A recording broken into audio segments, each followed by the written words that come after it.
Pastor कम, celebrity ज्यादा दिखते हैं आजकल लोग। मैं सबकी बात नहीं कर रहा हूं, पर मोस्ट ऑफ आप देखो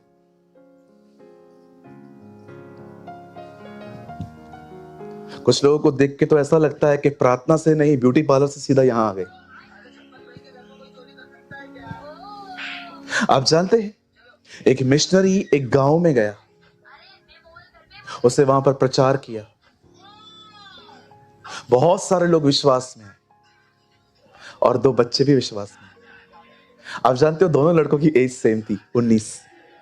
उस बायोग्राफी में लिखा है वो 19 साल के थे और 19 साल के लड़के प्रभु में बढ़ने लगे और उनको पता चला कि उनके गांव से 400 किलोमीटर दूर एक गांव है, वहां पर एक भी प्रभु को नहीं मानता और जो लोग वहां प्रचार करने जाते हैं वो उसे खत्म कर देते।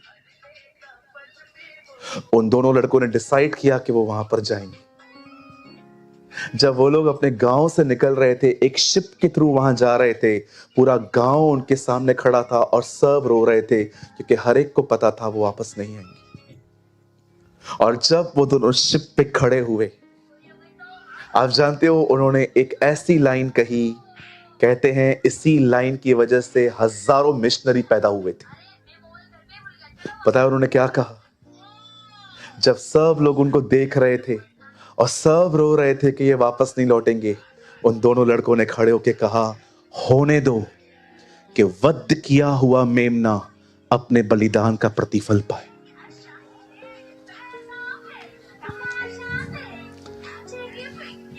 आप जानते हैं, ये वो लोग नहीं थे जो सिर्फ और सिर्फ संडे चर्च जाते थे, 10 रुपया, 20 रुपया, 50 रुपया, 100 रुपया, 500 रुपया ऑफरिंग डालते थे, 2 गीत गाते थे, सबसे मिलके चले आते थे।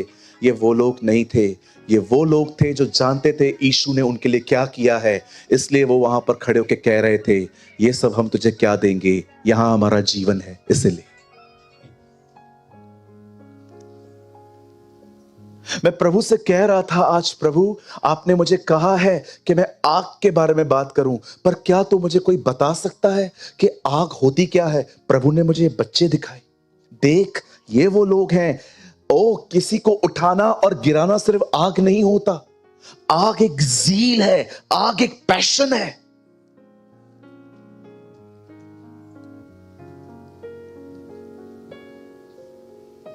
कितना डिफरेंट है ना ये सब, और कितना डिफरेंट है ना जो आजकल हम सुनते हैं। आज हम सुनते हैं चंगाई, छुटकारा, आशीषें, लेकिन यीशु मसीह अपने दिनों में प्रचार करते थे, धन्य है वे जो मन के दीन हैं, धन्य है वे जो नम्र हैं, धन्य है वे जो शोक करते हैं, धन्य है वे जो सताए जाते हैं। धन्य का मतलब होता है आशीष, मुबारक, ब्लेसेड। और यीशु मसीह किस चीज को ब्लेसिंग बता रहा था? वो जो नम्र है, वो जो दीन है, वो जो पाप करने के बाद शोक में आ जाते हैं, वो जो दयावंत हैं, वो जो मन के शुद्ध हैं। सारी आशीषें नेचर और कैरेक्टर के साथ जुड़ी हुई। कितना डिफरेंट गॉस्पेल है ना ये। आज मैं प्रभु का एक वचन पढ़ रहा था जहां लिखा था चिंता मत करो। मैंने आगे पीछे पढ़ा, मैं हैरान हो गया। पहले लिखा था धन को स्वामी मत बनाओ, बाद में लिखा था किसी का न्याय मत करो, और बीच में लिखा था चिंता मत करो। मुझे प्रभु ने कहा, देख रहा है सैंडविच, तू लोगों की जिंदगी देखना छोड़ दे और पैसों को अपना मालिक मत बना, तू चिंता पे जय पालेगा। Oh amazing, read it. वो पहले कहता है धन को अपना स्वामी मत बनाओ, तुम 2 स्वामियों की सेवा नहीं कर सकते। उसके बाद वो कहता है चिंता मत करो, फिर वो कहता है न्याय मत करो। मैंने कहा प्रभु ये आगे पीछे आपने ये क्यों लिखा है? जो दूसरों की जिंदगियों को देखते रहते हैं और जो पैसों को अपना मालिक बनाते हैं, ये हमेशा परेशान रहते। तो इन दोनों चीजों से अलग रहे तो चिंता पे जय पालेगा। Wonderful, amazing Jesus. आपने देखा है कभी कभी खाली हमें पता चले हमारे बाजू वालों ने मर्सिडीज बैंस ली, लेके वो आएंगे, झगड़े हमारे घर में होंगे, सीधा बहने जाएंगी पति के पास, तूने किया क्या है? हाँ, वही एक रूम के घर में रहते। क्यों? क्योंकि आप दूसरों को देख रहे हैं। और दूसरे कौन से लोग परेशान रहते हैं? जिनको जो है उसकी में संतुष्ट नहीं है, और चाहिए, मला और पाहिजे, और चाहिए, और चाहिए.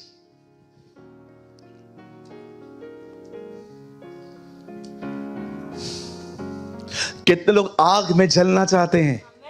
Come on. कितने लोग ये जो चाहते हैं आपके अंदर आग जले? मेरा प्रभु का वचन कहता है, मैं क्यों आया हूं? आग लगाने. आग. सच्ची कहता हूं, आज आग है मुझ में. जॉन वेस्ली ने कहा, मैंने अपने आप को आग के बीच में रखा है ताकि सब मुझे जलता हुआ देखे. क्या जिंदगी है ये जिसमें आग नहीं है? मैं आपसे पूछना चाहता हूं, जब आपको बाइबल पढ़ने का मन, आपके सामने मोबाइल पड़ा है, बाइबल पड़ा है, बाइबल लेने में स्ट्रगल हो रहा है, लेकिन फोन आप ऐसे ही ले रहे हो, आपको नफरत नहीं है इस जिंदगी से जिसमें आप बाइबल नहीं उठा पा रहे हो?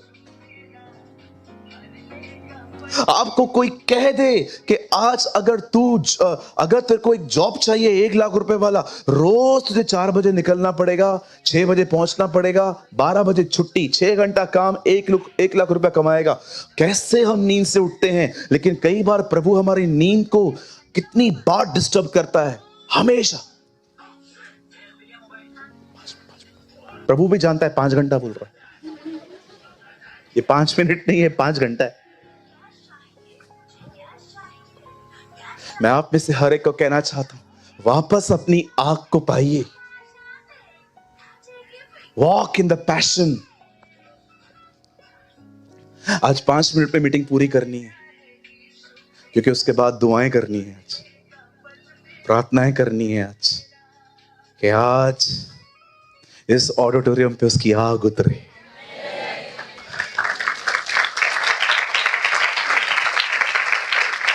ओ मेरी तो इच्छा है आज जब आप इस सीढ़ी से नीचे उतरे ना, तो आपका नीचे उतरना भी इस तरह हो.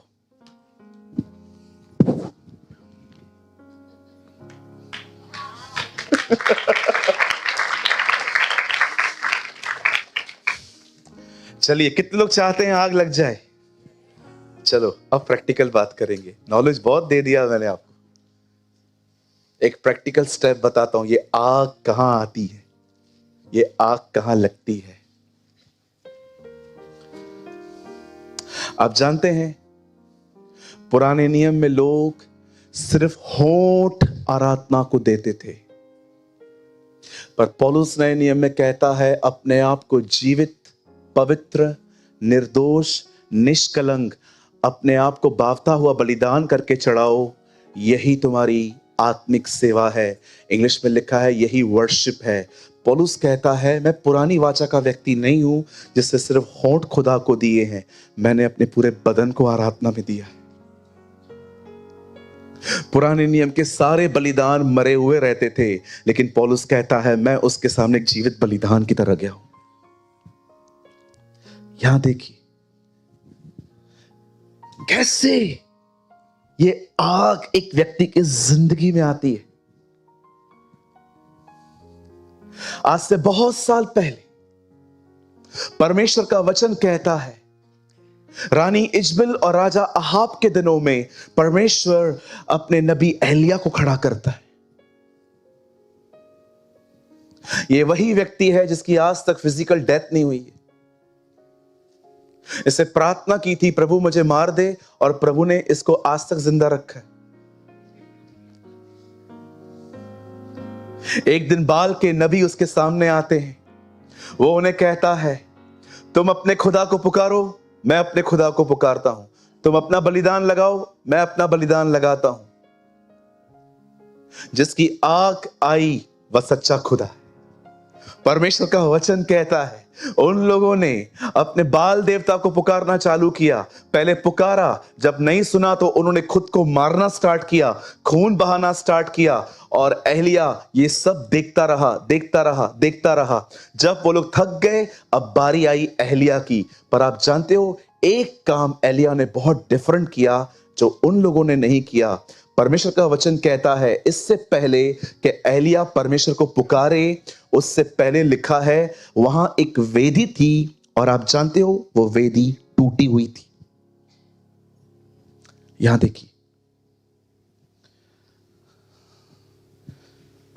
वेदी हमेशा मंदिर में रहती है। आप देख रहे हो मंदिर है ही नहीं। याद रखिए, वेदी बगैर मंदिर के हो तो चल जाएगा, लेकिन मंदिर बगैर वेदी के नहीं चले।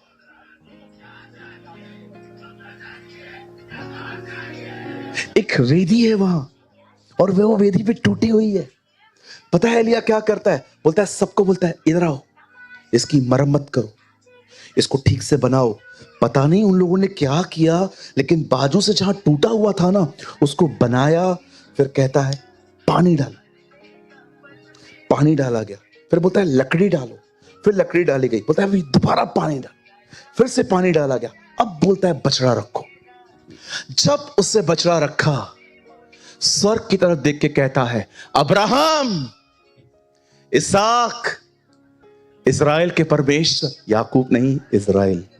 वहां याकूब वर्ड नहीं है। देख, ये वेदी यहां है, अपनी आग भेज और प्रकट कर। मैंने ये सब कुछ तुझसे वचन पाके किया है। लिखा है, आमीन भी नहीं कहा गया था, आग आ गई। आप जानते हैं आग कहां आई? मरम्मत की हुई वेदी। आप चाहते हैं आपके ऊपर आग आए? अपने प्रार्थना जीवन का मरम्मत करो।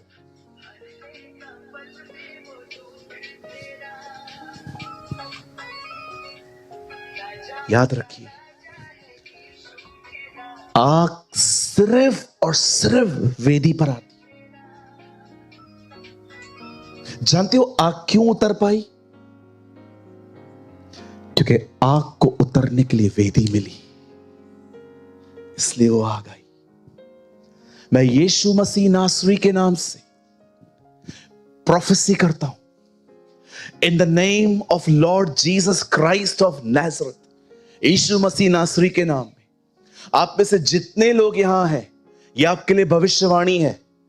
याद रखिएगा, यदि आपके पास एक प्रार्थना जीवन है, परमेश्वर के पास आपको देने के लिए आग है।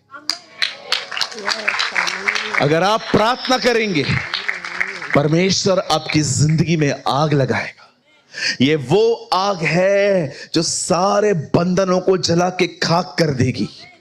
कभी ना भूलें, एक आग ने शद्रक, मेशक, अबेदनगो की रस्सियां तोड़ दी, और दूसरी आग ने लकड़ियों में से सांप को बाहर निकाल दिया। जब भी आग लगेगी खुदा की, बंधन भी जलेंगे, छुपे हुए सांपों को भी बाहर आना पड़ेगा। हमारा प्रॉब्लम पता है क्या है? हम सांपों को मारने की कोशिश करते हैं। सांपों को मारो मत, उन्हें जलाओ। आप नहीं मार पाओगे उसको। हम लोग को खाली पता चले हम में कुछ गलत है, हम लोग वहीं से बिहेवियर मॉडिफाई करना स्टार्ट कर देते हैं। अगर मैं आपको कह दूं, आप बहुत गुस्सा करते हो, ठीक है पास्टर, मैं आज से नहीं करूंगा। आप पकड़ पकड़ के खुद को चलाओगे, अब इसे गुस्सा नहीं करना है, गुस्सा नहीं करना है, गुस्सा नहीं करना है, गुस्सा नहीं करना है। घर पे आप गए, आपके बच्चे ने दरवाजा खोला, पापा कैसा है? गुस्सा। फिर आपकी वाइफ आई, अंडे किधर है? लाया नहीं तू अंडे? गुस्सा नहीं कर। अरे ऐसे पाप नहीं छूटता। आप लड़ रहे हो खुद से। इसको पाप छोड़ना नहीं बोलते, इसको कहते हैं बिहेवियर को मॉडिफाई करना। थक जाओगे एक दिन। आप में से अधिकतर लोग यही करते हैं, और आपको लगता है मैं बदल चुका हूं। और जब कोई आपके कंफर्ट को खाली थोड़ा पिन मारता है, सब ये जो एक्टिंग थी डिसअपियर।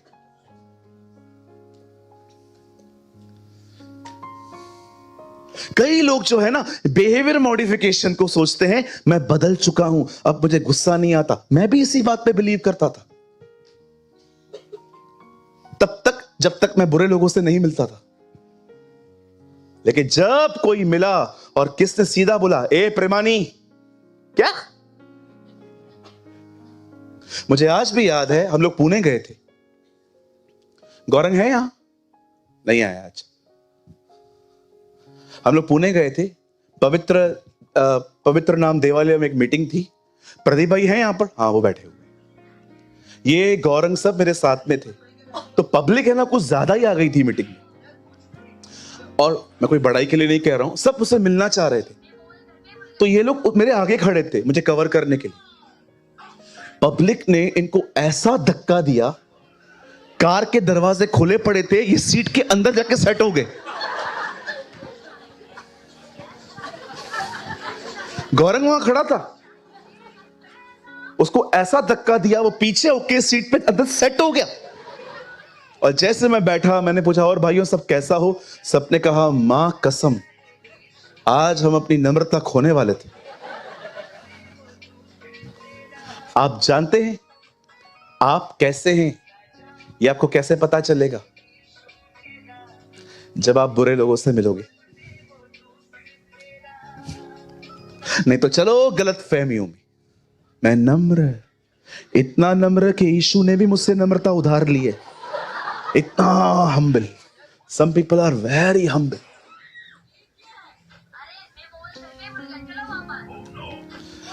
कहिए वेदी की मरम्मत करो, कहिए समय बर्बाद मत करो। बाजू वाले को बोलो प्रार्थना करो।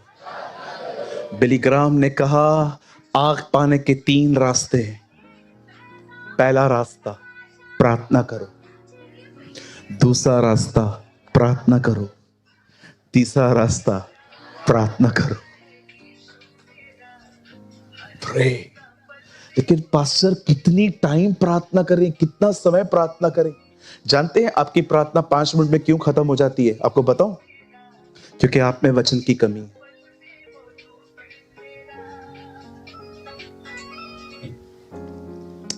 एक बार मैं पास्टर दिनेश को मैंने कॉल किया, मैंने कहा ब्रदर आज बहुत सारी बातें हैं चर्च की करनी है। आधा घंटा 1 घंटा हम लोग ऐसे ही बैठे थे। हम लोग कहाँ पुणे साइड में थे, बातें थी इसलिए तो कर पाए ना। लेकिन कभी कभी हम 5 मिनट भी नहीं मिलते क्योंकि हमारे पास कोई टॉपिक ही नहीं है। जिससे आप प्यार करते हो ना, आपके पास उसके लिए बात करने के लिए हमेशा टॉपिक रहता है।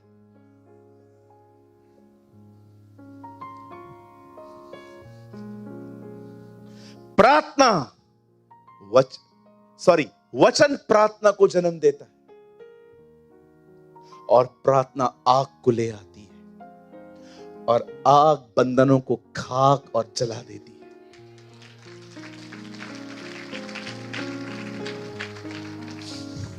मैं भाई सूरज प्रेमानी आज मैं डिसीजन ले रहा हूं आपके सामने। मैं आने वाले दिनों में मैं अपना बहुत समय प्रार्थना में रहूंगा। आप चाहें तो आप भी मेरे साथ ले सकते हैं। मैं अपना बहुत समय दुआ में दूंगा। मुझे पता है ये मेरे लिए सही है। मैं आपको भी कहना चाहता हूं आज मेरे साथ आप भी निर्णय लीजिए और शुरुआत कीजिए आज यहीं से। आइए मेरे भाइयों बहनों, आज ये मेरा भरोसा है, आज मेरा ये विश्वास है कि जब हम अब कुछ समय आराधना और एक प्रार्थना करेंगे, ये मेरा विश्वास है कि आज परमेश्वर कुछ आपको देने वाले हैं। आइए मैं चाहता हूं तैयार हो जाइए।